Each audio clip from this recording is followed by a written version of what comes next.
Cela représente jusqu'à 255 millions de battements.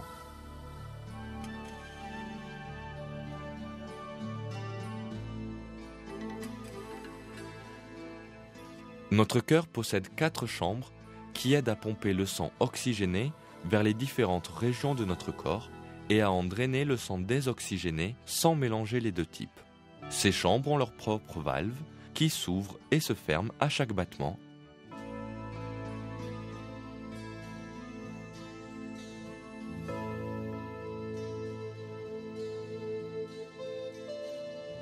Et avec tous ces éléments, notre cœur affiche une conception parfaite. Cette perfection indique que le cœur a été formé par Dieu, Créateur suprême, Seigneur de toute la création. Dieu dit dans le Coran : «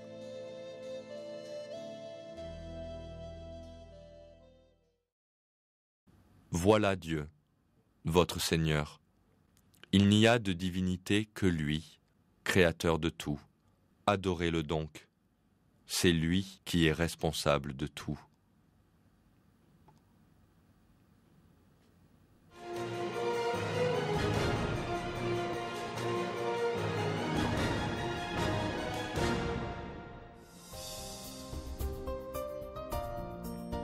Boutonner une chemise, écrire ou couper de la nourriture en morceaux, nous accomplissons d'innombrables tâches d'apparence simple, mais bien complexes, avec nos mains, qui sont elles aussi l'incarnation d'une mécanique parfaite. La caractéristique la plus importante d'une main est qu'elle peut fonctionner efficacement dans un grand nombre de domaines. Nos bras ont de nombreux muscles et de nombreux nerfs qui aident les mains à tenir des objets fermement ou légèrement.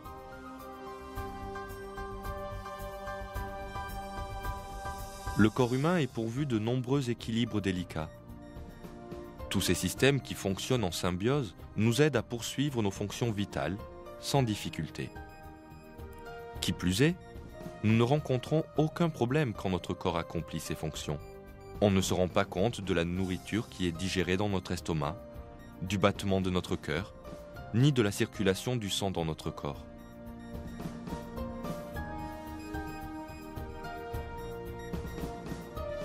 Il y a un système parfait au sein de notre corps et ce système fonctionne parfaitement.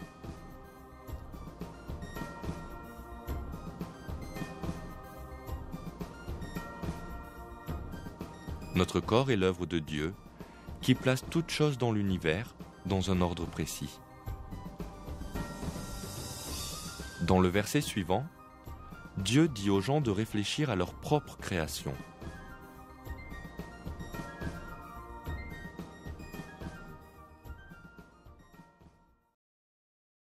Ô homme, qu'est-ce qui t'a trompé au sujet de ton Seigneur, le noble, qui t'a créé, puis modelé et constitué harmonieusement? Il t'a façonné dans la forme qu'il a voulu.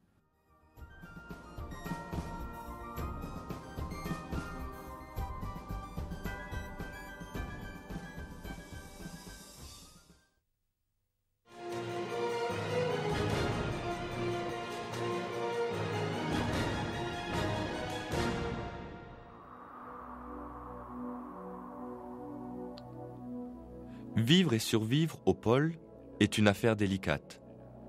Mais les animaux vivant dans ces régions sont équipés de systèmes corporels spéciaux qui les aident à endurer ces conditions difficiles.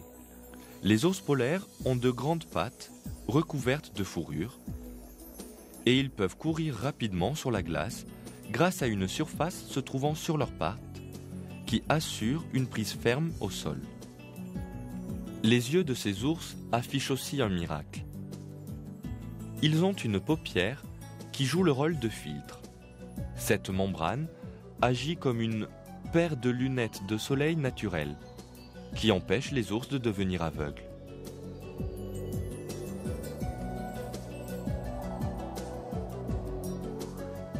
Se tenir au chaud devrait normalement être le plus grand problème des créatures vivant dans les régions froides. Mais ce problème a également été résolu grâce à une conception anatomique très sophistiquée. Les ours polaires ont une couche de graisse de 10 cm d'épaisseur qui leur fournit une isolation. Mais le véritable miracle est caché dans la structure des poils qui composent leur fourrure. Cette fourrure est formée de longs poils, entourés par des poils courts. Les poils longs et blancs sont en fait transparents. Ces ours apparaissent blancs quand la lumière du soleil polaire se réfléchit sur leurs poils. Ces poils fonctionnent comme des tubes optiques qui piègent la chaleur et l'empêchent de s'échapper. Ils absorbent la chaleur et la canalisent directement vers la peau noire de l'animal, sans la perdre.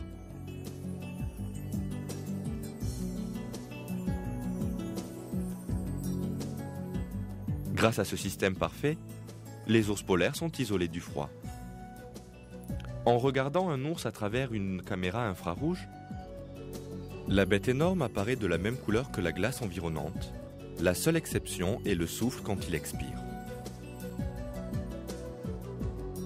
Cela nous montre que les ours polaires ont été créés par Dieu de la meilleure manière qu'ils soient pour qu'ils s'adaptent à leur environnement. C'est encore une preuve supplémentaire d'une création excellente.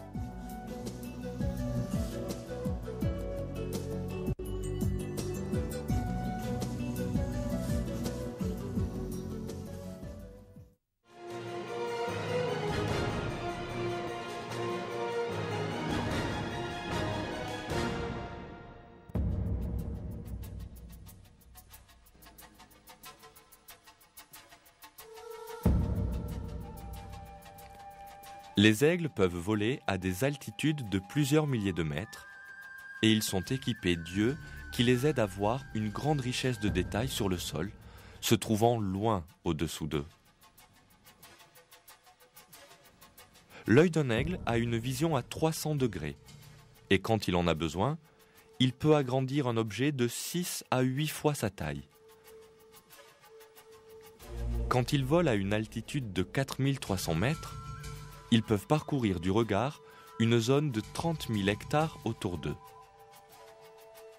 À 1500 mètres, ils peuvent remarquer le plus petit mouvement ou une petite différence de couleur leur permettant de localiser leur proie.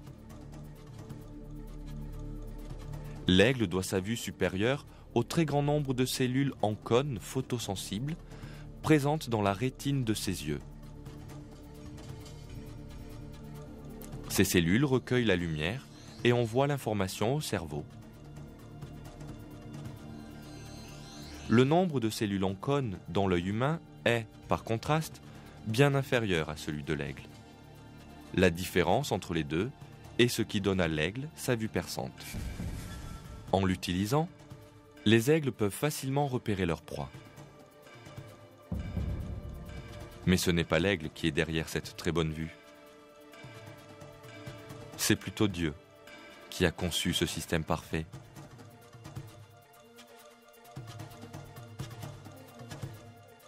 Dieu révèle cette vérité dans un de ses versets.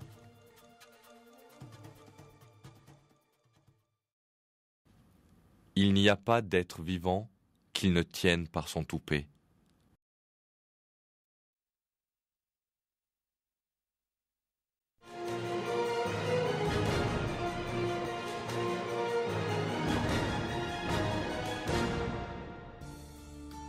Dans ce film, nous avons été capables de vous montrer quelques-uns des signes innombrables de Dieu. Nous avons vu que lorsqu'on regarde chaque petit détail présent dans le monde, Dieu nous fait prendre conscience de son existence. Les signes de Dieu sont effectivement présents partout, en nous, autour de nous, dans la nature. Être conscient de ce fait et se le rappeler est notre responsabilité. Dieu dit « C'est Dieu qui a créé 7 cieux et autant de terres. Entre eux, son commandement descend, afin que vous sachiez que Dieu est en vérité omnipotent, et que Dieu a embrassé toutes choses de son savoir. »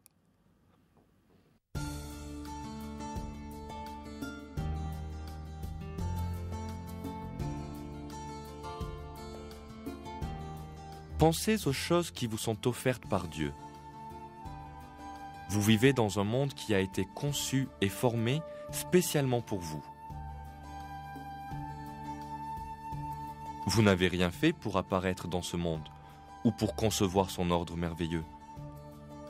Vous n'avez apporté aucune contribution à la moindre de ces choses. Vous avez juste ouvert vos yeux, un jour, et vous vous êtes retrouvé au milieu de tous ces bienfaits. Vous pouvez voir, entendre et éprouver des sensations. Mais tout ceci n'est arrivé que parce que Dieu a voulu vous créer. En retour, il nous demande seulement de lui être reconnaissant, comme il l'affirme dans le Coran. Et Dieu vous a fait sortir des ventres de vos mères, dénués de tout savoir, et vous a donné l'ouïe, les yeux et les cœurs, afin que vous soyez reconnaissants.